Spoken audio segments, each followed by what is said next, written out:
Praise God for this opportunity na makabati sa inyo ng magandang tanghali. Konting smile sapagkat medyo mabigat ang haharapin natin today at mga susunod na araw. Bakit po? Talagang lahat ay ginagawa para hindi matuloy ang sunod-sunod na mga hearing kung saan ay ang katotohanan at buong katotohanan ay lalabas. So, may mga lilinawin lang ako, no?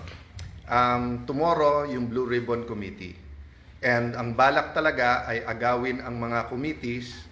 Kaya kung sila ay nag-walk out, kami naman ay gumamit din ng parliamentary tool na hindi magkaroon ng quorum para nga maprotektahan ang katotohanan.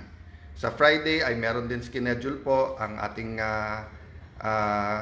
kasama sa Senate na talagang parating aral, parating ready at grabe po ang wisdom sa batas tungkol naman po sa DOJ at NBI yung nangyari sa Senate ng May 11 at May 13. Gusto ko lang linawin po kasi kung tama yung reports na nabasa ko hanggang Malacanang, may mga bills daw na importante ang uplift, paano daw matitake up yun kung walang sesyon. I'd like to confirm that at least twice, pinaabot namin sa Malacanang. Pag ready yung bills nila, anytime kami. In fact, may LEDAC dapat 2 weeks ago. Tinawagan pa ako ng head ng LEDAC kung tuloy. Sinabi ko, anytime.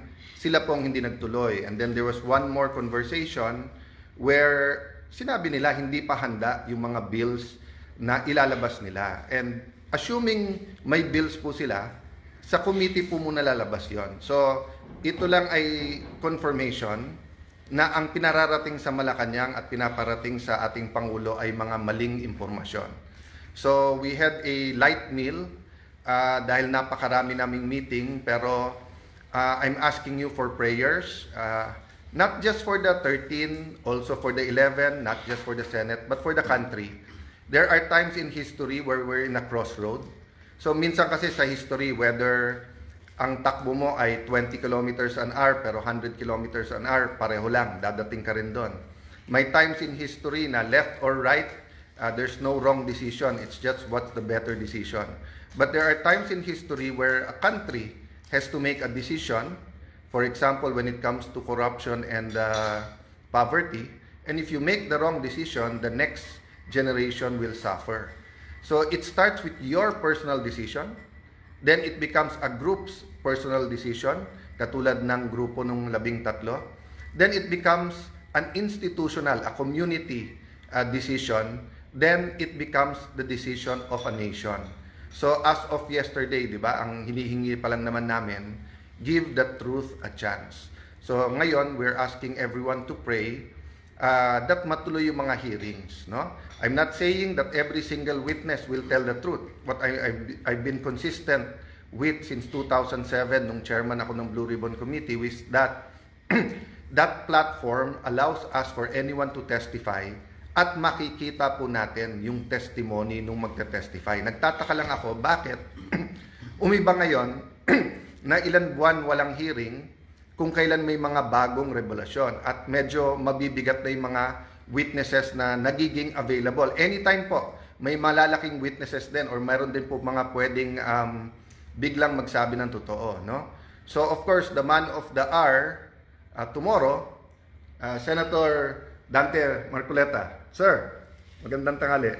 Kumusta po kayong lahat, mga kababayan? Ito po, nag-uusap-usap po kami para sa araw ng bukas. Ang gusto lamang namin ay ang inyong total support. Wag po kayong kukurap. Baka ito na po ang pinakahuling pagkakataon na ang katotohanan, ang katwiran ay mananaig. Kagaya po na sinabi ni SP Alan, lahat po ay gagawin nila para patuloy na pagtakpan ang isang issue na kayong lahat ay may kinalaman sapagkat pera po ninyo ang ninakaw nila. Kaya sinabi ko po, huwag kayong kukurap. Ang gagawin namin bukas will define the direction of this country kung saan tayo papunta. Salamat po sa inyong lahat at sa inyong suporta. So, thank you very much, Kuya Dante. So, ulitin ko lang po ha. Kaya pinapaswear, di ba? To tell the truth, the whole truth, and nothing but the truth. Kasi may half-truth, may tinatago na truth, mayroon pong lies, no? Series of hearings to. Pag naumpisahan po natin bukas, nandyan na yung momentum. Inuulit ko po ha, pag may 13, automatic, hindi ko kailang mag-resign, sa inyo na. In fact, tinitingnan ko lang, day by day, week by week lang, na matuloy lang itong mga hearing at maumpisahan lang. Baka naman yun lang ang trabaho ko, I'd be more than content to go. The day that God uses people to tell me na meron na kaming napili to lead us. In fact, sinabi ko na rin sa 12, gawin yung kandidato ang bawat isa sa atin dito, sino po ang gusto ding maglingkod sa ating bansa. But my mission right now is for the truth to come out.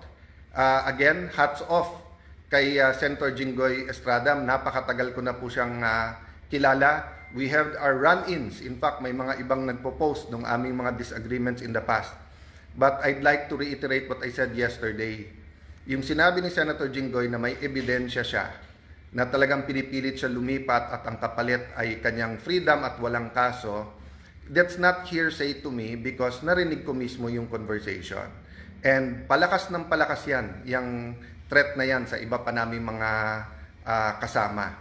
So, dun sa 11, maybe some of them have a reason na, mag-ingay, lumaban, i-discredit yung Blue Ribbon kasi especially pagdating dun sa 18 Marines, nabanggit din ang pangalan nila, allegedly nahatiran din ng malay-maleta.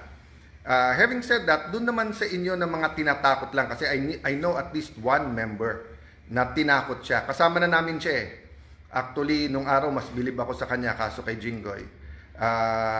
At sinabi nga niya na sama na, siya pa nga nagko-complain. Pero ngayon, nagsasalita pa laban sa amin. But at the right time, no, we'll talk about that. My point is, we will stay strong, but please pray for us kasi may individual circumstances ang bawat isa and marami kaming hindi kontrolado.